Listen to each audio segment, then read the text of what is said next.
This is the Star News Brief. I'm Gloria Musimbi. Thousands of businesses have been dealt a devastating blow after the National Treasury's Pending Bills Verification Committee declared nearly half of the 665 billion shillings pending bills ineligible for payment. The move could throw many businesses into financial turmoil. Many already are suffering from late payment. Treasury Principal Secretary Chris Kipto said that many of the bills are irregular and therefore would not be paid. The PS said the verification team headed by former Auditor General Edward Ouko has cleared only 230 billion shillings as legitimate and payable. Get a copy of The Star by subscribing to our e-paper for 40 shillings by logging on to www.mgazzetti.com. President William Ruto's plan to lease struggling state-owned sugar factories is rapidly becoming a political issue that could significantly impact his 2027 re-election prospects. The leasing program, a bold economic fix, could endear Ruto to the voters from the Sugar Belt region if successful, or boomerang and alienate him from the farmers who consider cane their economic mainstay. In Western and Nyanza regions that heavily depend on sugar for livelihoods, the ongoing reforms have triggered fireworks, with some political figures publicly opposing the president's actions.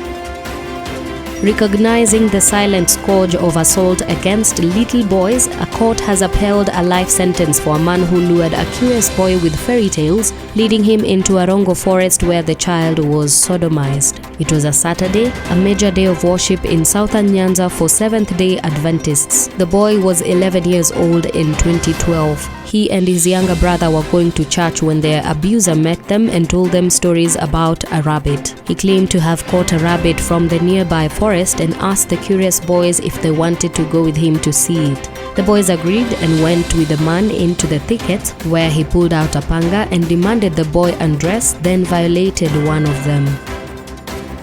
Counties remain trapped in a cycle of persistent financial distress, burdened with bloated wage bills, erratic disbursements from the National Treasury, and chronic underperformance in collecting own-source revenue. From service delivery disruptions to stalled development projects, the reality for many counties is fiscal dysfunction and dependence. Despite receiving more than 4.7 trillion shillings from the national government since 2013, the devolved units continue to battle persistent cash crunches, with governors frequently threatening to suspend services due to a lack of funds.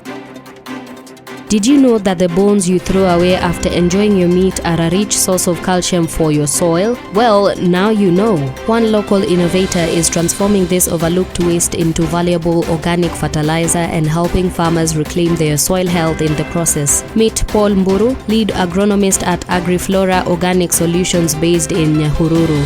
At AgriFlora, Mburu and his team manufacture 100% organic fertilizer using animal and plant waste, with bones as their primary calcium source. Get a copy of The Star by subscribing to our e-paper for 40 shillings by logging on to www.mgazzetti.com.